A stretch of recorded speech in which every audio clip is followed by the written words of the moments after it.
আসসালামু আলাইকুম ওয়া রাহমাতুল্লাহি ওয়া বারাকাতুহু।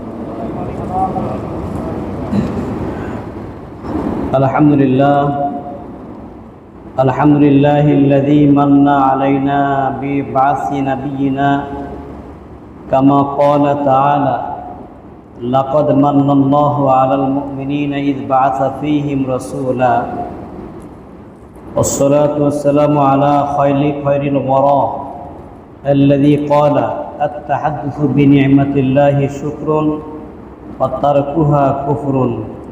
رواه أحمد وعلى آله وأصحابه أجمعين. وأشهد أن لا إله إلا الله الذي لم يلد ولم يولد وأشهد أن محمدا عبده الذي ولد مبرأ من كل عيب. قال الله عز وجل في كلامه المجيد: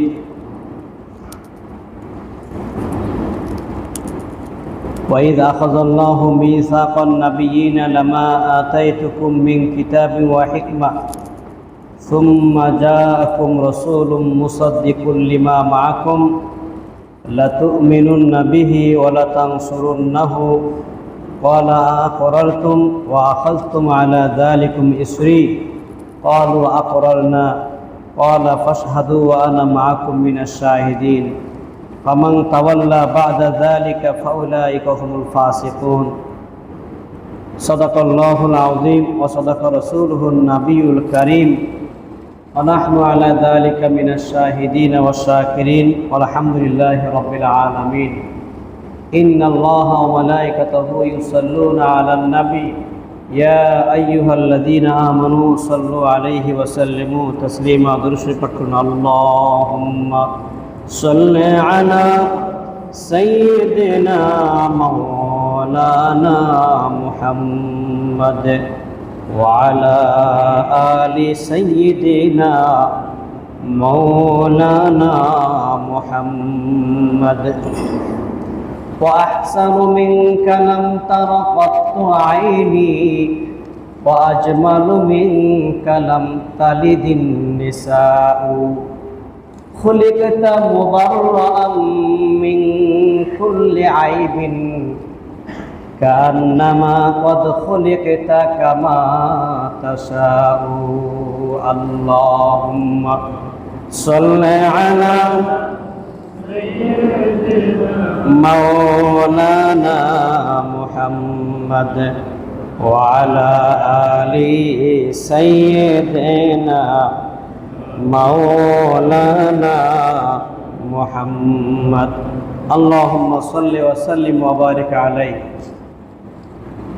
প্রিয় মুসল্লিবৃন্দ, রব্বুল আলামিনের দরবারে শুকরিয়া, যিনি আমাদেরকে 1447 হিজরির রবিউল আউয়াল মাসের আজকের এই 11তম দিবসে সালাতুল জুমা আদা করার নিমিত্তে অত্র মসজিদে হাজির হওয়ার তৌফিক ইনায়াত করলেন। মনের সবটুকু আবেগ অনুভূতি উজাড় করে কায়মন বাক্যে দিল খুলে একবার কালিমাতুশ শুকর আদা করি। সকলে বলে আলহামদুলিল্লাহ। দুরূদ সালাম অগণিত অবারিত বর্ষিত হোক বিশ্ব সভার সভাপতি সরকারে কায়নাত ফখরে মওজুদাত রাহমাতুল আলামিন খাতামুন নবিয়িন শাফিউল মুজনিবিন রাহাতুল আশিকিন মুরাদুল মুশতাকিন শামসুল আরিফিন জাদ্দুল হাসানি ওয়াল হুসাইন মুহাম্মদুর রাসূলুল্লাহ। সকলে বলি সাল্লাল্লাহু আলাইহি ওয়াসাল্লাম। প্রিয় সুধী, আজকে আমি আপনাদের সম্মুখে রাসূল করিম সাল্লাল্লাহু আলাইহি ওয়াসাল্লামের আগমন তথা মিলাদুন নবী সাল্লাল্লাহু আলাইহি ওয়াসাল্লাম বিষয়ক কিছু কথা বলবো। আমা তৌফিক ইল্লা বিল্লাহ আলাইহি তাওয়াক্কালতু ওয়া ইলাইহি উনীব। সর্বপ্রথম যে কথাটি বলতে চাই, পৃথিবীতে আল্লাহ ছাড়া যত সৃষ্টি আছে সবার মিলাদ আছে। মিলাদ মানে জন্মদিন, জন্মের সময় বা জন্মকাল, জন্মের ইতিহাস। প্রত্যেকেরই জন্ম আছে। সৃষ্টি মানে কি? জন্ম। জন্ম ছাড়া তো সৃষ্টি হয় না। সৃষ্টি যার, জন্ম তার। কিন্তু যার কোনো সৃষ্টিই নাই, যার কোনো জন্মও নাই, তার মিলাদ আছে? তার মিলাদ হবে? আল্লাহ পাক কারো কাছ থেকে জন্ম নিয়েছেন? আল্লাহ পাক কাউকে পেটে ধারণ করেছেন? আল্লাহ তাআলা বলতেছেন আল্লাহুস সামাদ লাম ইয়ালিদ ওয়া লাম ইউলাদ। তিনি মুখাপেক্ষীহীন, কারো কাছ থেকে জন্ম নেন নাই, কাউকে জন্ম দেন নাই। এক কথায় লাইসা লাহু মিলাদুন, আল্লাহর কোনো মিলাদ নাই। আল্লাহর কোনো মিলাদ নাই। আল্লাহ ছাড়া পৃথিবীতে যারা আমরা আছি আমাদের সবার মিলাদ আছে। মিলাদ মানে কি? জন্ম কাহিনী, জন্ম ইতিহাস, জন্ম সময়, জন্মদিন, এগুলো আমাদের আছে, কিন্তু আল্লাহ পাকের নাই। সকল সৃষ্টির মধ্যে সৃষ্টির সেরা বানিয়ে যাকে পাঠিয়েছেন তিনি হচ্ছেন রাহমাতুল লিল আলামিন, আমাদের প্রাণপ্রিয় নবীজি মুহাম্মদুর রাসূলুল্লাহ। সবাই বলি সাল্লাল্লাহু। তিনি নি'মাতুল কুবরা আলাল আনাম, সমগ্র জাতির নিকট আল্লাহ পাকের পক্ষ থেকে নিয়ামতে কুবরা, বড় নিয়ামত। বিশেষ করে আমরা যারা মুমিন, আল্লাহতে বিশ্বাসী, রসুলের প্রতি ঈমান এনেছি, আখিরাতে বিশ্বাস স্থাপন করেছি, আমাদের জন্য আমাদের প্রাণপ্রিয় নবীজি তিনি আল্লাহ পাকের তরফ থেকে বড়ই অনুগ্রহ। বলুন সুবহানাল্লাহ। আমার কথা নয়, আল্লাহ তাআলা পবিত্র কোরআনুল কারীমের সূরা আলে ইমরানের 164 নম্বর আয়াতের মধ্যে বলেন লাকাদ মান্নাল্লাহু আলাল মুমিনিনা ইয বাআসা ফীহিম রাসূলা। আল্লাহ তাআলা বড়ই অনুগ্রহ করেছেন মুমিনদের উপরে তাদের এই মধ্য থেকে রসুল প্রেরণ করার মাধ্যমে। রসুল প্রেরণের মাধ্যমে, নবীজিকে তাদের মাঝে প্রেরণের মাধ্যমে আল্লাহ তাআলা মুমিনদের উপর বড়ই অনুগ্রহ করেছেন। বলুন সুবহানাল্লাহ। তাহলে আয়াত প্রমাণ করছে আমাদের প্রাণপ্রিয় নবীজি, আমরা যারা মুমিন, এই মুমিন উম্মতের জন্য বড়ই অনুগ্রহ। সুবহানাল্লাহ বিহামদি। আর অন্য আয়াতে আল্লাহ পাক রব্বুল আলামিন সমগ্র বিশ্ববাসীর কাছে আমাদের নবীজিকে রহমত স্বরূপ পাঠিয়েছেন। সমগ্র বিশ্ববাসীর কাছে রহমত স্বরূপ পাঠিয়েছেন। আল্লাহ পাক বলেন ওয়ামা আরসালনাকা ইল্লা রাহমাতাল লিল আলামিন। ও নবী, আমি আপনাকে সমগ্র জগতের জন্য রহমত স্বরূপ পাঠিয়েছি, রহমত স্বরূপ পাঠিয়েছি। সেই রহমতের নবী, আমাদের দয়াল নবী, প্রাণপ্রিয় নবীজি মুহাম্মদুর রাসূলুল্লাহ সাল্লাল্লাহু আলাইহি ওয়াসাল্লামের আগমনের মাস হচ্ছে মাহে রবিউল আউয়াল। বলুন সুবহানাল্লাহ। তার জন্ম তারিখ নিয়ে ঐতিহাসিকদের মধ্যে বিভিন্ন প্রকার মতামত পাওয়া যায়। 4টা, 5টা, 8টা পর্যন্ত মতামত পাওয়া যায়। কিন্তু ইমাম তিবি রাহমাতুল্লাহি আলাইহি সহ আকসার মুআররিখিন তারা বলতেছেন 12 রবিউল আউয়াল হচ্ছে মাশহুর, প্রসিদ্ধ মতামত। প্রসিদ্ধ মতামত অনুযায়ী 12 রবিউল আউয়াল আমাদের প্রাণপ্রিয় নবীজি তিনি দুনিয়াতে আগমন করেছেন। বলুন সুবহানাল্লাহ। এখন যদি কেউ ইখতিলাফ করে বলে নবীজির জন্ম তারিখ কবে আসছেন, ইখতিলাফ রয়েছে, অতএব কিসের 12? আমরা 11 করব করেন, আমরা 4 তারিখ করব করেন, কিন্তু একটাও না করিয়ে অযথা খালি উল্টাপাল্টা বক্তব্য দেওয়া হয়। এগুলো হচ্ছে হিংসা, এগুলো হচ্ছে হিংসামক, এগুলো হচ্ছে হিংসামক। ইসলামে বাড়াবাড়িও নাই, আবার সারাসারিও নাই। বাইনাল ইফরাত ওয়াত তাফরিত, শীতলতা কঠোরতা উভয়ের মাঝখানে হচ্ছে ইসলাম। সুবহানাল্লাহ বিহামদি। এই মিলাদুন নবীকে নিয়ে বিভিন্ন রকম আমরা মতামত দেখতে পাই। আমরা সেদিকে যাব না, কে কি করে করুক। তবে ইজহার শুকর, শুকরিয়ার প্রকাশ, এটা কিন্তু মুমিনের করা উচিত। যেহেতু এই দিনে, এই মাসে প্রাণপ্রিয় নবীজির আগমন হয়েছে, কাজে এই মাসে বেশি বেশি নবীজির সিরাত, সুরাত, বেলাদাত, তার জীবন আদর্শ, এগুলো আলোচনা করা, সবার মাঝে ছড়িয়ে দেওয়া, এটা উচিত। সম্মানিত হাজিরিন, এখন নিয়ামতের আমরা জানলাম আমাদের নবীজি মুমিনদের কাছে বড় অনুগ্রহ, আল্লাহর তরফ থেকে দেওয়া বড় নিয়ামত। এই নিয়ামতের শুকরিয়া আদায় কিভাবে আমরা করব? তাফসীরে কাশফ ইমাম জারুল্লাহ জামাখশারী রাহমাতুল্লাহি আলাইহি লিখিত কিতাব। জারুল্লাহ জামাখশারী যিনি আল্লাহর ঘরে প্রতিবেশী হয়ে জীবন যাপন করেছেন এবং সেখানে থেকে কোরআনের তাফসীর লিখেছেন, অনেক আগের পুরাতন তাফসীর, তাফসীরে কাশফ।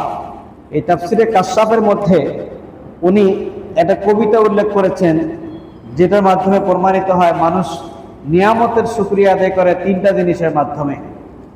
কবিতাটা এরকম লিখেছেন, আফাদাত কুমুন্নামাউ মিন্নি সালাসাতুন ইয়াদি ওয়া লিসানি ওয়াজ যামিরুল মুহাজ্জাবা। মানুষ এই যে শুকরিয়া আদায় করে, নিয়ামতের শুকরিয়া আদায় করে, এটা তিনটা জিনিসের মাধ্যমে, হাত দ্বারা, জবান দ্বারা, আর হলো অন্তর দ্বারা। এই তিনটা জিনিস দ্বারা মানুষ নিয়ামতের শুকরিয়া আদায় করে। তো রাসূলুল্লাহ সাল্লাল্লাহু আলাইহি ওয়াসাল্লাম, এই একটা উদাহরণ দেই। মনে করুন আপনার ঘরে আল্লাহ পাক দীর্ঘদিন পর একটা সন্তান দিয়েছে, সন্তান নাই, ছেলে মেয়ে নাই, অনেক দিন চাওয়ার পরে, ফরিয়াদ করার পরে এটা সন্তান পাইছেন। এই নিয়ামত পেয়েছেন, তার শুকরিয়া আদায় আপনি কয়ভাবে করেন? তিনভাবেই কিন্তু করেন। আপনি আন্তরিকভাবে খুশি হন, আপনার অন্তরটা পুলকিত হয়, আনন্দিত হয়।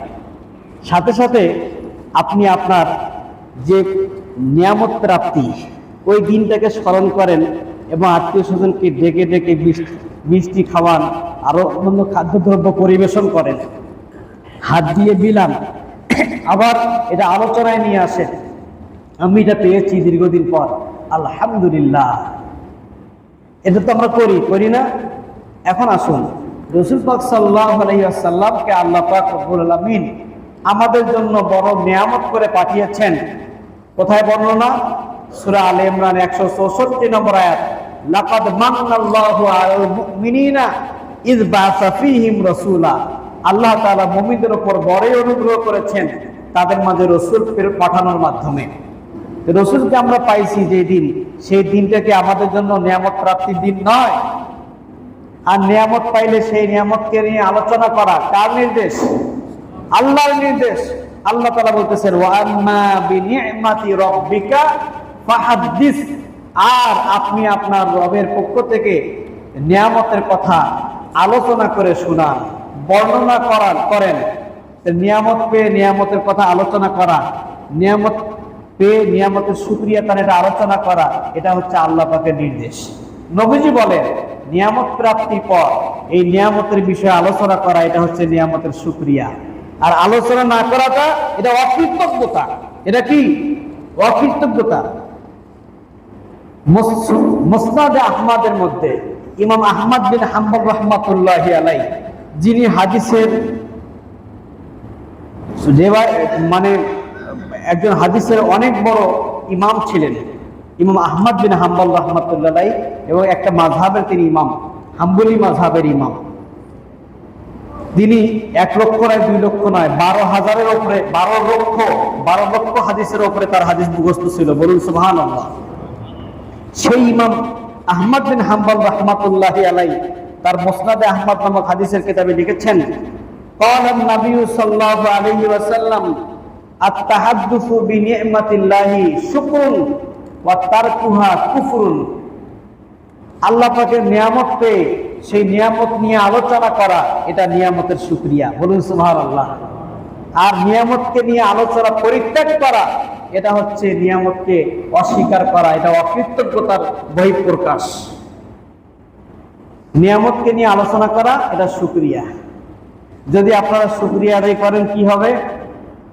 আল্লাহ তাআলা অপর আয়াতের মধ্যে বলেছেন, লাইন শাকারতুম লাযীদান্নাকুম ওয়া লাইন কাফারতুম ইন্না আযাবী লাশাদীদ।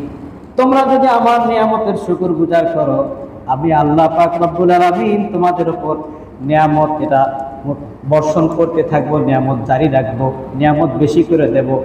ওয়া ইন কাফারতুম, যদি তোমরা আমার নিয়ামতের অকৃতজ্ঞতা করো, যারা আমার নিয়ামতের অকৃতজ্ঞ হবে তাদের জন্য আমার আযাব নির্ধারিত। ইন্না আযাবি লাশাদীদ, তাদের জন্য রহিয়াছে আমার কঠিন আযাব। তাহলে নিয়ামতের শুকরিয়া আদায় করতে হবে। এই নিয়ামতের শুকরিয়া আদায় নবীজি কয়েকভাবে করেছেন। নবীজি নিয়ামতের শুকরিয়া আদায় কয়েকভাবে করেছেন। একটা আলোচনার মধ্য দিয়ে করেছেন, সাহাবায়ে কেরামও আলোচনা করতেন নবীজির জীবন চরিত্র নিয়ে। একদিন নবীজি মসজিদে নববীতে আসলেন, সুনানে নাসাই একটা দীর্ঘ হাদিস। এসে দেখেন একদল সাহাবী মসজিদে নববীতে বসে আছে গোল হয়ে। নবীজি আসলেন, এই তোমরা এখানে বসছো কেন? হুজুর আমরা এখানে বসছি দুইটা উদ্দেশ্যে।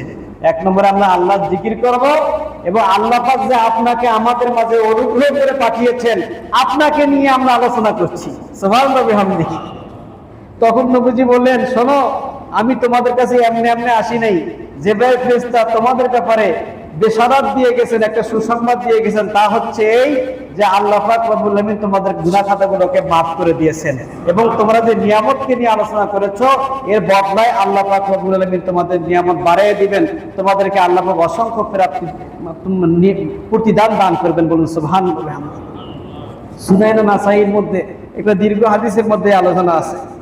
তো রাসূলুল্লাহ সাল্লাল্লাহু আলাইহি সাল্লাম কখনো নিয়ামতের শুকরিয়া আদায় করেছেন আকিক মানে পশু জবাই করে গোশত বিলানোর মাধ্যমে, মানুষকে খাওয়ানোর মাধ্যমে নিয়ামতের প্রকাশ করেছেন। মানুষের জীবনে আকিকা কয়বার হয়? একবারই হয়। কয়বার হয়? একবার হয়। নবীজির জন্মের ৭ম দিনে তার দাদা আব্দুল মুত্তালিব আকিকা করেছেন। আবার নবীজি তিনিও আবার তিনিও কি করলেন? একটা পশু জবাই করলেন। হ্যাঁ, ইমাম জালালউদ্দিন সুয়ুতী রাহমাতুল্লাহি আলাইহি এই দুই হাদিস একত্র করে বলতেছেন, পরে যে নবীজি আবার কোরবানি করলেন নিজের জন্মদিনে, এটা হচ্ছে তার জন্মদিনের খুশি স্বরূপ তিনি করেছেন, তার বেলাদাতের খুশিতে তিনি করেছেন। বলুন সুবহানাল্লাহ। বুঝতে পেরেছেন? সম্মানিত হাজিরিন, নিয়ামতের যদি আপনি শুকরিয়া আদায় করেন আল্লাহ পাক নিয়ামত বহুগুণে বাড়াইয়া দিবেন। নিয়ামতটা কি জিনিস? নিয়ামতটা সবসময় থাকে না। শুকরিয়া আদায় করলে নিয়ামত থাকবে, আর শুকরিয়া আদায় না করলে নিয়ামত পালিয়ে যাবে। তাফসীরে তাবারীর মধ্যে ইমাম জারির তাবারী রাহমাতুল্লাহি আলাইহি নিয়ামতের বিষয়ে দীর্ঘ আলোচনার পর লিখেছেন যে ইন শাকারতা কররাত আন নি'মাতু ওয়াহশিয়াতুন ইন শাকারতা কররাত ওয়া ইন কাফারতা ফাররাত। তুমি যদি নিয়ামতের শুকরিয়া আদায় করো নিয়ামত তোমার করায়ত্তে থাকবে, তোমার কাছে থাকবে। আর যদি নিয়ামতের অকৃতজ্ঞ হও ফাররাত, নিয়ামত তোমার কাছ থেকে ভেঙে যাবে। কাজেই নিয়ামত যদি পেতে চান তাহলে কি করতে হবে? এর শুকরিয়া আদায় করতে হবে। নিয়ামাতুন উজমা, বড় ধরনের নিয়ামতকে তিনি হচ্ছেন মুহাম্মদুর রাসূলুল্লাহ সাল্লাল্লাহু আলাইহি ওয়াসাল্লাম রাহমাতুল লিল আলামিন নবীজি, তিনি আমাদের জন্য, মুমিনদের জন্য বড় নিয়ামত। সুতরাং তাকে নিয়ে আলোচনা করা, তাকে নিয়ে তার আদর্শ গ্রহণ করা, তার সুন্নত মোতাবেক চলা, এটা হচ্ছে নিয়ামতের একটা শুকরিয়া আদায়ের বহিঃপ্রকাশ। শুকরিয়া আদায়ের বহিঃপ্রকাশ। সম্মানিত হাজিরিন, রবিউল আউয়াল মাস, এই মাসটা হচ্ছে মিলাদুন নবী সাল্লাল্লাহু আলাইহি ওয়াসাল্লাম, রাসূল পাক সাল্লাল্লাহু আলাইহি ওয়াসাল্লামের মিলাদের মাস, তার জন্মের মাস। তিনি মাশহুর বর্ণনা মোতাবেক 12 তারিখ রবিউল আউয়ালে তিনি জন্মগ্রহণ করেন। আলামু আন্না যিকরা মিলাদি আউলিয়াইল্লাহি ইবাদা, ওলিয়া আল্লাহ, বুজুর্গ ব্যক্তি, তাদের জীবন চরিত আলোচনা করা, এটা একটা ইবাদত। এটাও একটা ইবাদত। আপনি যদি বুজুর্গ লোকদের আলোচনা করেন, তাদের জীবন চরিত পাঠ করে শোনান, আপনার ভেতরটা নরম হবে, অন্তরে ভয়ভীতি সৃষ্টি হবে, আখিরাতের প্রতি আগ্রহ বাড়বে, মহব্বত টান তৈরি হবে। এটা একটা ইবাদত। এই কারণে আল্লাহ তাআলা কোরআনুল কারীমে অনেক নবী রাসূলের জীবন বৃত্তান্ত আলোচনা করেছেন। যেমন মিলাদু ইয়াহইয়া, ইয়াহইয়া আলাইহিস সালামের জন্ম বৃত্তান্ত, ওয়া ঈসা ওয়া ইব্রাহিম ওয়া মূসা ওয়া মারইয়াম ওয়া জাকারিয়া ওয়া খালকু আদম, আদমের সৃষ্টির বিষয়েও তিনি আলোচনা করেছেন। মিরারান অনেক জায়গায় এগুলো আলোচনা রয়েছে। যেমন ইয়াহইয়া আলাইহিস সালাম সম্পর্কে আল্লাহ পাক বলেছেন, ইয়াহইয়া আলাইহিস সালাম সম্পর্কে, সালামুন আলাইহি ইয়াওমা উলিদা ওয়া ইয়াওমা ইয়ামুতু ওয়া ইয়াওমা ইবআসু হাইয়া। সালামুন আলাইহি, ইয়াহইয়া আলাইহিস সালামের উপর ওই দিন শান্তিদায়ক হোক যেই দিন উলিদা, তার জন্ম হয়েছে, যেদিন তার মিলাদ হয়েছে। ওয়া ইয়াওমা ইয়ামুতু, এবং ওই দিনটাও বরকতময় হোক, শান্তিদায়ক হোক যেদিন তিনি ইন্তেকাল করবেন।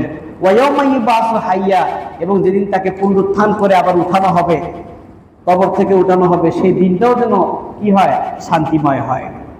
সূরা মারিয়াম আয়াত নম্বর 15। ঈসা আলাইহিস সালাম, তার ব্যাপারে সূরা মারিয়ামের 33 নম্বর আয়াতে বলা হয়েছে, তিনি আল্লাহর কাছে দোয়া করেছেন, ওয়াসসালামু আলাইয়া ইয়াওমা উলিদতু ওয়া ইয়াওমা আমুতু ওয়া ইয়াওমা উবআসু হাইয়া। ওয়াসসালামু আলাইয়া ইয়াওমা উলিদতু, ওই দিনটা আমার জন্য শান্তিদায়ক হোক যেদিন আমি জন্মগ্রহণ করেছি। ওয়া ইয়াওমা আমুতু, যেদিন আমি মারা যাব। ওয়া ইয়াওমা উবআসু হাইয়া, এবং যেদিন আমাকে পুনরায় জীবিত করা হবে। এই দিনগুলো যেন আমার জন্য শান্তিদায়ক হয়, আমার মিলাদের দিন যেন শান্তিদায়ক হয়। হ্যাঁ, এভাবে হযরত ঈসা আলাইহিস সালামও দোয়া করেছেন। আল্লাহ পাক রব্বুল আলামিন আমাদের নবীজির আগমনের বর্ণনা কোরআন পাকে উল্লেখ করেছেন। বলুন সুবহানাল্লাহ বিহামদিহি। কোরআনের মধ্যে সূরা আলে ইমরান 81 এবং 82 নম্বর আয়াত খুলে দেখবেন, ভালো করে তরজমাটা পড়বেন। সেখানে কি লেখা আছে? আল্লাহ তাআলা বলেন, ওয়া ইযা আখাযাল্লাহু, স্মরণ করুন সেই সময়ের কথা, মিসাকান নাবিয়িনা, যখন আল্লাহ তাআলা নবীদের কাছ থেকে অঙ্গীকার গ্রহণ করলেন। মিসাক বলেছেন অঙ্গীকার, ওয়াদা। অঙ্গীকারের আরবি কোরআন শরীফে 4টা আসছে। ওয়াদা মানে অঙ্গীকার, আহাদুন মানে অঙ্গীকার, মিসাক মানে অঙ্গীকার, আবার ইসরি মানেও অঙ্গীকার। তাহলে অঙ্গীকারের আরবি কয়টা? 4টা। ওয়াদা, আহাদুন, মিসাকুন আর ইসরিউন। 4টা শব্দের অর্থ অঙ্গীকার হলেও কিন্তু 4টার ব্যবহার 4 রকম। এমনি এমনি যে ওয়াদা করা হয় এটা ওয়াদা। আর আহাদুন শব্দের অর্থ হচ্ছে এটা ওয়াদা, অঙ্গীকার, কিন্তু এটা হচ্ছে আন্ডাররাইটিং এগ্রিমেন্ট, লিখিত চুক্তি। এই লিখিত চুক্তিকে বলা হয় আহাদুন। আর লিখিত চুক্তি পাশাপাশি সাক্ষীও থাকবে, তার নাম হচ্ছে মিসাক। মিসাক মানে অঙ্গীকার, কিন্তু এই অঙ্গীকার যেন তেন অঙ্গীকার নয়। লিখিত চুক্তি থাকবে, তার সাথে কি থাকবে? সাক্ষীও থাকবে, তাকে বলা হয় মিসাক। আর ইসরি বলা হয় ওই অঙ্গীকার, যেই অঙ্গীকারের সাথে লিখিত চুক্তি থাকবে, সাক্ষী থাকবে, পাশাপাশি অঙ্গীকার ভঙ্গ করলে শাস্তিও নির্ধারিত হবে, তাকে বলা হয় ইসরি। আল্লাহ তাআলা রূহের জগতে নবীদের কাছ থেকে মিসাক এবং ইসরি 2 প্রকার অঙ্গীকার গ্রহণ করেছেন, লিখিত চুক্তি এবং সাক্ষী। সুবহানাল্লাহ। আল্লাহ পাক বলেন, ওয়াইজা আখাযাল্লাহু মিসাকান নাবিয়িন, স্মরণ করুন সেই সময়ের কথা যখন আল্লাহ তাআলা সমস্ত নবীদের কাছ থেকে অঙ্গীকার গ্রহণ করলেন। ইমাম কুরতুবী রাহমাতুল্লাহি আলাইহি এই আয়াতে ব্যাখ্যা করতে গিয়ে লেখেন, আখাযাল্লাহু মিসাকান নাবিয়িন আজমাইন, আল্লাহ তাআলা সমস্ত নবী রাসূলদের কাছ থেকে রূহের জগতে মিসাক নিয়েছেন, লিখিত চুক্তি নিয়েছেন, অঙ্গীকার নিয়েছেন। কি অঙ্গীকার? আইয়ুমিনু বিমুহাম্মাদিন আলাইহিস সালাম, তারা সবাই যেন নবী মুহাম্মদ সাল্লাল্লাহু আলাইহি ওয়াসাল্লামের উপর ঈমান আনে, বিশ্বাস রাখে। আর কি? ওয়ায়ুনসিরুহু ইন আদরাকুহু, যদি তারা তার যুগ পায় তারা যেন সবাই তারকে সাহায্য করে। নবীজি বলেন, লাউ কানা মূসা হাইয়ান, মূসা যদি এখনো জীবিত থাকতো তার কোনো উপায় ছিল না আমি নবীর ইত্তেবা করা ছাড়া। আল্লাহু আকবার। তার মানে সকল নবী রাসূলগণ রূহের জগতে আল্লাহ পাকের কাছে চুক্তি করে আসছেন যে পৃথিবীতে আমরা যাব, আমাদের নবুয়ত রিসালাতের দায়িত্ব পালনের সময় আপনার প্রাণপ্রিয় রাসূল মুহাম্মদুর রাসূলুল্লাহ সাল্লাল্লাহু আলাইহি ওয়াসাল্লামের যদি আগমন ঘটে আমরা সবাই তার প্রতি ঈমান আনবো এবং তাকে আমরা সাহায্য করব। আল্লাহ পাক এই ওয়াদা নিয়েছেন। সে কথা এবং এটাও ওয়াদা নিয়েছেন। তাফসীরে কুরতুবীর মধ্যে ইমাম কুরতুবী লেখেন, ওয়া আমারাহুম, আল্লাহ পাক তাদেরকে নির্দেশ দিয়েছেন, আইয়া খুযু বিযালিকাল মিসাক আলা উমামিহিম, তারা তাদের জাতির কাছ থেকে এই অঙ্গীকার নেবেন যে তোমরা দুনিয়াতে যাবে, যে কওমের কাছে যাবে, যে জাতির কাছে তোমাদেরকে নবী হিসেবে পাঠানো হবে, তোমরা বলো তোমাদের সেই উম্মতের কাছ থেকে এই অঙ্গীকার নেবে কিনা। তোমরাও সবাই ঈমান আনবে তার প্রতি এবং তাকে সাহায্য করবে। এখানে সাহায্য করার অর্থ কি? তার আনিত দিন, তার আনিত মতাদর্শ গ্রহণ করা। নবীজি বলেছেন, আল্লাহ তাআলা বলেছেন, কুনু আনসার আল্লাহ, তোমরা আল্লাহকে সাহায্যকারী হও। তার মানে কি? আল্লাহর দ্বীনের অনুসারী হও, আল্লাহর দ্বীনের অনুসারী হও। তো আল্লাহ পাক রুহের জগতে নবীদের কাছ থেকে অঙ্গীকার নিয়েছেন, তোমরা ওয়াদা দাও, তোমরা নবী মুহাম্মদ সাল্লাল্লাহু আলাইহি ওয়াসাল্লামের যুগ যদি পাও, তাকে যদি পাও, তোমরা তাকে বিশ্বাস করবে কিনা, তার মতাদর্শ মোতাবেক চলবে কিনা, তার ইত্তেবা করবে কিনা। সেই কথাটি আল্লাহ পাক বলেন। স্মরণ করুন সেই সময়ের কথা যখন আল্লাহ তাআলা নবীদের কাছ থেকে অঙ্গীকার গ্রহণ করলেন। কি অঙ্গীকার? লামা আতাইতুকুম মিন কিতাবিন ওয়া হিকমা, আমি যখন তোমাদেরকে কিতাব ও হিকমত দিয়ে পাঠাবো, সুম্মা জাআকুম রাসূলুম মুসাদ্দিকুল লিমা মাআকুম, অথবা রাসূল, এমন রাসূল যে রাসূল তোমাদের সাথে যে নবুয়ত রিসালাত রয়েছে তার সত্যায়নকারী হিসেবে তোমাদের কাছে আগমন করবেন। বলো লা তুমিনুন্না বিহি, তোমরা তাকে, তার প্রতি অবশ্যই অবশ্যই ঈমান আনবে কিনা। ওয়ালা তানসুরুন্নাহু, অবশ্যই অবশ্যই তোমরা তাকে সাহায্য করবে কিনা। লামে তাকিদ নুনে তাকিদ সাকিলা, বারবার তাকিদ দিয়ে আল্লাহ তাআলা বলতেছেন, অবশ্যই অবশ্যই তোমরা তাকে, তার প্রতি ঈমান আনবে কিনা বলো, অবশ্যই অবশ্যই তোমরা তাকে সাহায্য করবে কিনা, তার অনুসরণ করবে কিনা বলো। এরপর বলতেছেন, ক্বালা আকরারতুম, তোমরা কি স্বীকারোক্তি দিচ্ছ, ওয়া আখাযতুম আলা যালিকুম ইসরি, তোমরা কি আমার কাছ থেকে এই অঙ্গীকার গ্রহণ করলে। ইসরি, ইসরি মানে কি? এমন অঙ্গীকার যে অঙ্গীকার ভঙ্গ করলে আল্লাহ কর্তৃক কি দেওয়া হবে? শাস্তি দেওয়া হবে। ক্বালু আকরারনা, সমস্ত নবী রাসূল সেই রূহের জগতে নবী আগমনের কনফারেন্স আল্লাহ পাক করেছেন। আল্লাহ পাক মিলাদুন নবীর কনফারেন্স করেছেন রূহের জগতে। সেখানে সমস্ত নবী রাসূলগণ স্বীকারোক্তি দিয়ে বললেন, আকরারনা, আমরা সাক্ষ্য দিলাম, আমরা স্বীকারোক্তি দিচ্ছি। আল্লাহ তাআলা বললেন, ফাশহাদু, তোমরা সবাই সাক্ষী থেকো, ওয়া আনা মাআকুম মিনাশ শাহিদিন, আমিও তোমাদের সাথে একজন সাক্ষী হিসেবে থাকলাম। সুবহানাল্লাহ বিহামদিহি। এভাবে রূহের জগতে আল্লাহ পাক রব্বুল আলামিন একটা কনফারেন্স সাজিয়ে সবার কাছ থেকে স্বীকারোক্তি নিয়েছেন, আমাদের নবীজির আগমনের সুসংবাদ তাদেরকে শুনিয়ে দিয়েছেন এবং তারা তাকে সাহায্য করবে কিনা, তার দিন মোতাবেক চলবে কিনা, আদর্শ মানবে কিনা সেই অঙ্গীকার নিয়েছেন। বলুন সুবহানাল্লাহ বিহামদিহি। নবীজি, আমাদের নবীজি খাতামুন নবীন, কিয়ামতের আগে আগে একজন নবী পৃথিবীতে আগমন করবেন। তার নাম কি? হযরতে ঈসা আলাইহিস সালাম। তিনি কি নবুয়তের পরিচয় নিয়ে আসবেন? না, আমাদের নবীজির উম্মতের পরিচয়ে তিনি আসবেন।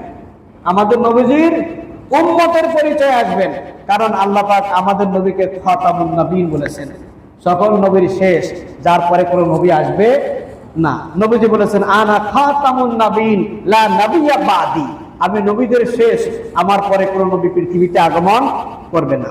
সম্মানিত হাজিরিন, আল্লাহ তাআলা অনেকগুলো ঘটনা উল্লেখ করেছেন কোরআনের মধ্যে। আমাদের নবীজির আগমনের ইতিহাস কোরআনে আছে।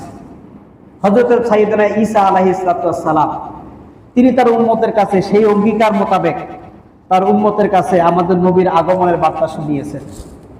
ইব্রাহিম নবী আলাইহিস সালাম, তিনিও আমাদের নবী মুহাম্মদ সাল্লাল্লাহু আলাইহি ওয়াসাল্লামের আগমনের জন্য আল্লাহ পাকের দরবারে দোয়া করেছেন। কি দোয়া করেছেন? হে আল্লাহ, তুমি আমার এই ইসমাইলি বংশে মুহাম্মদ রাসূলুল্লাহ সাল্লাল্লাহু আলাইহি ওয়াসাল্লামকে প্রেরণ করো। আল্লাহ পাক তার দোয়া কবুল করেছেন। ঈসা নবী আলাইহিস সালাম রূহের জগতে যে স্বীকারোক্তি দিয়েছেন সেইটা তার উম্মতের কাছে ব্যক্ত করে বলেছেন, ওয়াইজ কালা ঈসা ইবনে মারইয়াম ইয়া বানি ইসরাঈল ইন্নী রাসূলুল্লাহি ইলাইকুম মুসাদ্দিকাল লিমা বাইনা ইয়াদাইয়া মিনাত তাওরাতি ওয়া মুবাশশিরাম বিরাসূলি ইয়াতি মিন বাদি ইসমুহু আহমদ। আমি সত্যায়নকারী আমার পূর্বের কিতাবসমূহে, ওয়া মুবাশশিরাম, এবং আমি একজন সুসংবাদদাতা, বিরাসূলিন, এমন রাসূল, ইয়াতি, যিনি আগমন করবেন, মিন বাদি, আমার ইন্তেকালের পরে। আমি যখন এই জগৎ থেকে চলে যাব তখন আমার পরে একজন রাসূল আগমন করবেন, আমি তার সুসংবাদ দিচ্ছি, শুনে রেখো, ইসমুহু আহমদ, তার নাম হবে মুহাম্মদ, তার নাম আহমদ। তাই হযরত ঈসা আলাইহিস সালাম তিনিও তার উম্মতের সামনে আমাদের নবীর আগমনের বার্তা, তার মিলাদের বার্তা দিয়েছেন কি জান নাই? কাইফিয়ত ভিন্ন, পদ্ধতি ভিন্ন ভিন্ন। কাজে রাসূল পাক সাল্লাল্লাহু আলাইহি ওয়াসাল্লামের মিলাদের বর্ণনা পৃথিবীর সূচনার আগ থেকেই এরা চর্চিত হয়ে আসছে। প্রত্যেক নবীর জামানায় আমাদের প্রাণপ্রিয় নবীজির মিলাদ চর্চা হয়ে আসছে, কিন্তু ধরন, প্রকৃতি, কাইফিয়ত, পদ্ধতি ভিন্ন ভিন্ন ছিল। সাহাবীদের জামানায় একরকম, তাবিদের জামানায় একরকম, পরবর্তীদের যুগে একরকম, এভাবে ঠিক একইভাবে ধারাবাহিকতায় আমাদের এই ভূখণ্ডে, বাংলা, বিহার, উড়িষ্যায়, এই পাক ভারতে দিন প্রচারকারী সাধক দল যখন এসেছিলেন, তারা কি দেখলেন? তারা এসে দেখেন এই দেশের মানুষ পূজা পার্বণ করছে, মূর্তি পূজা করছে, মূর্তির কাছে গিয়ে যাচনা করছে। তারা কি করলেন? তাদেরকে দিন ইসলামের পথে সরাসরি আহ্বান জানালেন না। তারা কি করলেন? তারা তাদেরকে ডেকে নিয়ে একত্র করলেন, আমাদের নবীজির প্রশংসা তারা গাইতে লাগলেন, সুবহানাল্লাহ। কখনো বসে বসে, কখনো দাঁড়িয়ে দাঁড়িয়ে, কখনো একত্রিত হয়ে সমবেত কণ্ঠে, কখনো একক কণ্ঠে, বিভিন্ন সুরতে তারা আমাদের নবীজির গুণাবলী, আমাদের নবীজির আদর্শ তাদের মাঝে প্রচার করতে লাগলেন। মুন্সি মেহরুল্লাহ, কুষ্টিয়ার, ঝিনাইদহতে বাড়ি, উনিও এই আমাদের নবীগুণ গাওয়ারে, গাও গাও সবে সল্লে আল্লাহ গাওয়ারে, নবীগুণ গাওয়ারে, জান্নাতে যদি যেতে চাওয়ারে, নবীগুণ গাওয়ারে। হ্যাঁ, এভাবে বিভিন্ন জন বিভিন্ন কণ্ঠে কণ্ঠে মিলাইয়া তাদেরকে দিনের প্রতি উদ্বুদ্ধ করেছেন। তাদের আহ্বানে সাড়া দিয়ে আমাদের বাপদাদারা, পূর্বপুরুষরা, তারা দিন পেয়েছে, ইসলাম পেয়েছে। পরবর্তীতে এটা একটা রূপ নিয়েছে মাহফিলে মিলাদুন নবী। কিসের রূপ নিয়েছে? মিলাদ মাহফিলের রূপ নিয়েছে।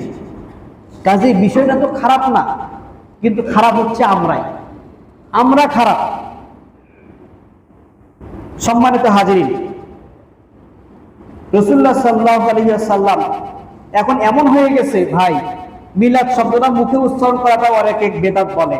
তাই মিলাদ শব্দ হাদিসের কোথাও নাই, কোরআনে আছে, হাদিসে আছে।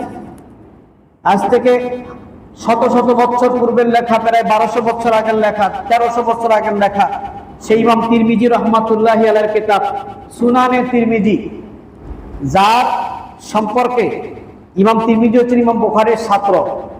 কত বড় ছাত্র ছিলেন ইমাম বুখারী নিজেই বলতেন তার ব্যাপারে, মা ইস্তাফাততু মিনকা মা লাম তাস্তাফিদ মিন্নি, যে হে ইমাম তিরমিজি, তুমি ছাত্র হয়ে আমার কাছ থেকে যতটা শেখো নাই, আমি ওস্তাদ হয়ে তোমার কাছ থেকে তার চেয়ে বেশি শিখেছি। সুবহানাল্লাহ বিহামদিহি। সেই ইমাম তিরমিজি রহমাতুল্লাহি আলাইহি সুনানে তিরমিজি লেখার পর বলছেন, মান ফি বাইতিল্লাহি হাযাল কিতাব ফাকান্নামা ফি বাইতিহি নবিয়্যুন ইয়াতাকাল্লাম, যার ঘরে সুনানে তিরমিজি রয়েছে তার ঘরে যেন জেন্দা নবী কথা বলে। সুবহানাল্লাহ বিহামদিহি। তার ঘরে যেন নবী কথা বলে। এই সুনানে তিরমিজির দ্বিতীয় খণ্ড 203 পৃষ্ঠার মধ্যে ইমাম তিরমিজি নবীজির আগমনের ইতিহাস নিয়ে তিনি হাদিস লিখলেন, আগমন বিষয়ক হাদিস লিখলেন। হ্যাঁ, যে যার শিরোনাম দিয়েছেন বাবু মা জা ফি মিলাদিন নবী সাল্লাল্লাহু আলাইহি ওয়াসাল্লাম। তাহলে বলুন, আপনারাই বলুন, এই মিলাদ শব্দটা আজকে নতুন না অনেক পুরাতন? হ্যাঁ, কিন্তু এটাকে কালারিং করে আমাদের মাঝে এমন কায়দায় উপস্থাপন করা হয় যেন এটা নতুন, উদ্ভাবিত, এটা একটা বেদাত, এভাবে বলে না। কাজেই এইসব বলা যাবে না, সুযোগ তো এখন নেই। রবিউল আউয়াল মাস আসছে, নবীজির আগমনের মাস। এই মাসে কি কি ঘটছে আপনারা আশ্চর্য হবেন। আমার তো সময় নেই, আমি যৎকিঞ্চিত আপনাদেরকে একটু আলোচনা করে শোনাই নবীজির আগমনের সময় কি হয়েছিল। খাসাইসুল কুবরা নামে একটা কিতাব আছে, বাংলা, ইংলিশ, আরবি, উর্দু, ফার্সি, হিন্দি বিভিন্ন ভাষায় অনুদিত হয়েছে। খাসাইসুল কুবরা, লেখক হচ্ছেন ইমাম জালালউদ্দিন সুয়ুতী রাহমাতুল্লাহি আলাইহি। বলুন সুবহানাল্লাহ।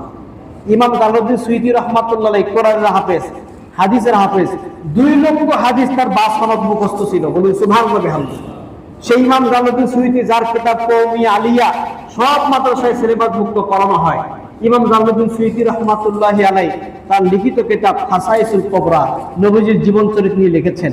তিনি তার কিতাবের মধ্যে লিখেছেন, ওয়া আখরাজা আবু নুআইমিন আন আমর ইবনে কুতাইবা ক্বালা সামিতু আবি, হযরত আমর ইবনে কুতাইবা বলেন, আমি আমার বাবার কাছে শুনেছি, ওয়া কানা আওয়াইয়াতুল ইলমি, আমার বাবা ছিলেন খুবই বিচক্ষণ, জ্ঞানের অধিকারী ছিলেন। তিনি বলেন, একজন মুহাদ্দিস, বড় মুহাদ্দিস, লাম্মা হাদারাত বেলাদাতু আমেনা, আমেনা, হযরতে বিবি আমেনা তার যখন পেটের বাচ্চা প্রসবের সময় আসলো, ক্বালা, আল্লাহ তাআলা বললেন, লি মালাইকাতি, ফেরেশতাদেরকে বললেন, ইফতাহু আবওয়াবাস সামাই কুল্লাহা, হে আমার ফেরেশতারা, তোমরা আসমানের সকল দরজা খুলে দাও, ওয়া আবওয়াবাল জিনানি কুল্লাহা, এবং জান্নাতের সকল দরজা খুলে দাও, ওয়া আমারাল্লাহু মালাইকাতা বিল হুজুর, আল্লাহ পাক রব্বুল আলামিন ফেরেশতাদেরকে নির্দেশ দিলেন, সবাই হাজির হও। ফানাজালাত তাবাশশারা বা'দুহা বা'দান, ফেরেশতারা আকাশ থেকে নাজির হলো, তারা পরস্পরকে সুসংবাদ শোনাতে লাগলো, রাহমাতুল লিল আলামিনের আগমন ঘটছে, তিনি পৃথিবীতে আসতেছেন। ওয়া তাতাওয়ালাত জিবালুদ দুনিয়া, দুনিয়ার যত পাহাড় পর্বত ছিল সব ফুলে উঠতে লাগলো, উঁচু হতে লাগলো। ওয়ারতাফাতিল বিহার, সমুদ্র ঢেউ তরঙ্গায়িত হতে লাগলো। ওয়া তাবাশারা আহলুহা, এবং পৃথিবীর সমস্ত প্রাণী তারা একে অপরের মাঝে সুসংবাদ ছড়াইতে লাগলো। ফালাম ইয়াবকা মালাকুন ইল্লা হাদারা, কোন ফেরেশতা ছিল না যারা সেখানে হাজির হয় নাই, সব ফেরেশতা হাজির হয়েছে। শয়তানকে পাকড়াও করা হলো, তাকে 70 গজ বেরি পড়াইয়া তাকে গভীর সমুদ্রে তাকে নিক্ষেপ করা হলো। আর সূর্যকে সেদিন নূরান আজিমান, এক সুমহান নূর তাকে পরাইয়া দেওয়া হলো। ওয়া উকিমা আলা রাসিহি সাবুনা আলফা হুরান, আর তার মাথা বরাবর 70,000 হুর তারা দাঁড় করে দেওয়া হলো, ফিল হাওয়া, হ্যাঁ, শূন্য মার্গে। ইয়ানতাজিরুনা ওয়ালাদাতা মুহাম্মাদিন সাল্লাল্লাহু আলাইহি ওয়াসাল্লাম, এই 70,000 হুর একের উপরে আরেকজন এইভাবে দাঁড়ায় দাঁড়ায় আসমান পর্যন্ত তারা অপেক্ষায় রয়েছে মুহাম্মদ সাল্লাল্লাহু আলাইহি ওয়াসাল্লাম কখন দুনিয়াতে আসে, কখন দুনিয়াতে আসে। আরো একটা মজার ব্যাপার, ইমাম জালালউদ্দিন সুয়ুতী রাহমাতুল্লাহি লেখেন, হাদিস উল্লেখ করে, ওয়া কানা কদ আজিনাল্লাহু তিলকা সানা, সেই দিন আল্লাহ পাক রব্বুল আলামিন, সেই বছরে, যে বছরে নবীজি জন্মগ্রহণ করেছেন, তার মিলাদ হয়েছে, লিনিসাইদ দুনিয়া, পৃথিবীর সমস্ত মহিলাদেরকে নির্দেশ দিয়েছেন, আইয়াহমিলনা যুকুরান, তারা সবাই যেন ছেলে সন্তান জন্ম দেয়। ওই গোটা বছর, নবীজির জন্মের বছরে গোটা বছর পৃথিবীতে মা বোনরা শুধু ছেলে সন্তানের জন্ম দিয়েছে। কেন? কারামাতান লি মুহাম্মাদিন সাল্লাল্লাহু আলাইহি ওয়াসাল্লাম, মুহাম্মদ সাল্লাল্লাহু আলাইহি ওয়াসাল্লামের মিলাদের কারামত, মিলাদের ফজিলত। বলুন সুবহানাল্লাহ। ওয়া আল্লা তাবকা শাজারাতুন ইল্লা হামিলাত, পৃথিবীতে এমন কোনো গাছ ছিল না যে পত্র পল্লবে পরিপূর্ণ না হয়েছে, সব গাছ ফুলে ফলে পরিপূর্ণ হয়েছে। হ্যাঁ, ওয়ালা খাউফুন ইল্লা আদা আমিনান, কোন মানুষের হৃদয়ে ভয় ছিল না, যারা বাহিরে গেছে তারা নিরাপদে দেশে ফিরছে। ফালাম্মা ওলিদান নবী সাল্লাল্লাহু আলাইহি সাল্লাম ইমতালাতুদ দুনিয়া কুল্লুহা নূরান, যখন নবীজির জন্ম হলো তখন গোটা দুনিয়া নূরে আলোক নূরান্বিত হয়ে গেল, আলোকময় হয়ে গেল। ওয়া তাবাশশারাতিল মালায়েকা, ফেরেশতারা পরস্পরকে সুসংবাদ ছড়াতে লাগলো। ওয়া জরাবা ফি কুল্লি সামাইন ওয়া জুরিবা ফি কুল্লি সামাইন উমুতুম মিন জাবারজাত, প্রত্যেক আসমানে একটা জাবারজাত পাথর দিয়ে একটা খুঁটি তৈরি করা হলো। ওয়া উমুতুম মিন ইয়াকুতাতিন, এবং একুত পাথর দিয়ে আরেকটা খুঁটি তৈরি করা হলো। ওয়া ইস্তানারা বিহি, যাতে নূর আলো বিস্তৃত হচ্ছিল। ফাহিয়া মারিফাতুন ফিস সামা, এটা ছিল আসমানে রাসূল পাক সাল্লাল্লাহু আলাইহি ওয়াসাল্লামের আগমনের পরিচিতির একটা মাধ্যম। সুবহানাল্লাহ বিহামদিহি। রাআহা রাসূলুল্লাহ সাল্লাল্লাহু আলাইহি ওয়াসাল্লাম, রাসূলুল্লাহ সাল্লাল্লাহু আলাইহি ওয়াসাল্লাম দেখে আসছেন লাইলাতুল ইসরা, এই খুঁটিগুলোকে মিরাজ রজনীতে গিয়ে আসমানে দেখে আসছেন। সুবহানাল্লাহ বিহামদিহি। নবীজিকে বলা হলো, হাজা মা জুরিবালাকা ইস্তিবশারান বিবিলাদাতিক, ইয়া রাসূলুল্লাহ, ইয়া হাবিবাল্লাহ, আপনার মিলাদ, আপনার আগমনের সুসংবাদ স্বরূপ আল্লাহ তাআলার পক্ষ থেকে এই খুঁটিগুলোকে প্রতিটা আসমানের মধ্যে তৈরি করে রাখা হয়েছে। সুবহানাল্লাহ বিহামদি। আরো মজার ব্যাপার, ওয়াকাদ আম্মাতাল্লাহু লাইলাতান উলিদা আলা শাতি, নবীজির যেদিন জন্ম হলো ওই রাত্রিতে আল্লাহ তাআলা কি করেছেন, রোপণ করেছেন আলা শাতি নাহরিল কাউসার, কাউসার নামক নহরের পাড়ের মধ্যে। এটা কি বলা, তীর, কাউসারের তীর। কাউসার নামক যে নহর রয়েছে, যে নহরের পানি নবীজি নিজ হাতে উম্মতকে বিলাবেন, সেই নহরের চতুর্পার্শ্বে আল্লাহ তাআলা গাছ রোপণ করেছেন। কতগুলো গাছ? কি গাছ? সাবেইনা আলফা শাজারাতিন মিনাল মিস্ক, মিস্কের গাছ, মেস্ক আম্বর, মেস্ক আম্বরের গাছ 70,000 গাছ আল্লাহ পাক রোপণ করে দিয়েছেন। কেন? কেন? এটা হচ্ছে ইস্তিবশারান বিবিলাদাতি নবী সাল্লাল্লাহু আলাইহি ওয়াসাল্লাম, রাসূল পাক সাল্লাল্লাহু আলাইহি ওয়াসাল্লামের আগমন, তার মিলাদ, তার বেলাদাতের বিশারত স্বরূপ, সুসংবাদ স্বরূপ। বলুন সুবহানাল্লাহ বিহামদি। যেই নবীজির আগমনের আগ থেকে আল্লাহ তাআলা গোটা দুনিয়াকে সাজিয়েছেন, যাকে আল্লাহ পাক রব্বুল আলামিন রাহমাতুল আলামিন করে পাঠিয়েছেন, তাকে নিয়ামত হিসেবে পেয়ে মুমিনরা কি করবে? খুশি উদযাপন করবে। কি করবে? খুশি উদযাপন করবে এবং তার সুন্নাহ মোতাবেক চলবে। মুখে খুশি প্রকাশ করলাম, আনন্দিত হলাম, কিন্তু নবীর আদর্শ মানলাম না, এটা মিথ্যা। এটা মিথ্যা খুশি। এটা খুশির দাবিটা কি? মিথ্যা। এই জন্য ইমাম ফখরুদ্দিন জারুল্লাহ জামাশরী রাহমাতুল্লাহি আলাইহি, কুল ইন কুনতুম তুহিব্বুন আল্লাহ, তোমরা যদি আল্লাহর ভালোবাসাকারী হও, ফাত্তাবিউনি, নবীজিকে আল্লাহ বলতেছেন, ও নবী আপনি বলে দেন, উম্মতকে বলে দেন, তোমরা আমার ইত্তেবা করো, তোমরা আমার ইত্তেবা করো। ইত্তেবা কাকে বলা হয়? হ্যাঁ, ইত্তেবা বলা হয়, ওই যাকাতের মাসালায় একটা হাদিস আছে, যদি এত পরিমাণ উট হয়, গরু হয়, একটা তাবিয়া, একটা উটের বাচ্চা, এটা কি করতে হবে? যাকাত দিতে হবে। তাবিয়া কাকে বলা হয়? তাবে বা তাবিয়া ওই বাচ্চাকে বলা হয় যেটা তার চোখ দিয়ে মা ছাড়া কাউকে দেখে না, যে বাচ্চা মা ছাড়া কাউকে অনুসরণ করে না। একটা উট, একটা গরু যদি রাস্তা দিয়ে পার হয়, এই যে আমাদের এখানে যে এই যে রোডটা রয়েছে, হ্যাঁ, এই যে রোডটা সামনে রয়েছে, এই রোড দিয়ে যদি মা গরুটা পার হয়, পেছনে তার বাচ্চা, তাবেয়া বাচ্চা রয়েছে, ওই বাচ্চাটা সে ডানে বামে কি তাকাবে? কোন দিক দিয়ে ঘোড়া আসলো, গাড়ি আসলো, মানুষজন আসলো, সেদিক কি তাকাবে না? সে শুধু মাকে ফলো করে যাবে। উপরন্তু যারা গাড়ি চালক তারাই বাচ্চাটাকে দেখে থমকে দাঁড়াবে, না রাস্তা দিয়ে দিই, সে যায়। যে বাচ্চাটা শুধু মাকেই ফলো করে ডানে বামে তাকায় না, তাকে বলা হয় তাবে বা তাবেয়া। আল্লাহ তাআলা বলতেছেন, ও নবী আপনি বলে দিন, তোমরা যদি আল্লাহকে ভালোবাসো, ফাত্তাবিউনি, তাহলে আমার ইত্তেবা করো, আমার তাবে হয়ে যাও। আমার অনুসরণ করতে গিয়ে ডানি বামে তাকার দরকার নাই, সরাসরি আমাকে অনুসরণ করো। ইউহিব্বুকুমুল্লাহ, তাহলে আল্লাহ তোমাদেরকে ভালোবাসবেন। আল্লাহ যারা ভালোবাসবেন তার অপরাধগুলো কি ঢেকে রাখবেন না? তা আল্লাহ যারা ভালোবাসবেন তার অপরাধও আল্লাহ ঢেকে রাখবেন, অপরাধগুলো মাফ করে দিবেন। ওয়ায়াগফির লাকুম যুনুবাকুম, আল্লাহ তাআলা তোমাদের পাপরাশিগুলোকে মাফ করে দিবেন। আই যুনুবাকুমুল কাবায়রা ওয়াস সাগায়ের, তোমাদের কবিরা সগীরা যত গুনাহ আছে সব আল্লাহ পাক মাফ করে দিবেন। নবীর অনুসরণ করো। কাজে আসুন, রবিউল আউয়াল মাস, নবীজির আগমনের মাস। এই মাস জানান দেয় রাহমাতুল আলামিনের আগমন। এই মাস নবী ভালোবাসার প্রেরণা যোগায়, রহমত প্রাপ্তি মাস। কাজে এই রহমতকে নিয়ে আমরা চর্চা করি, নবীর আদর্শ মোতাবেক আমরা চলি, কোরআন ও সুন্নাহ মোতাবেক আমরা আমাদের জীবনকে গড়ি। আল্লাহ সুবহানাহু ওয়া তাআলা আমাদের সকলকে তৌফিক দান ফরমান। সকলে বলে আমিন।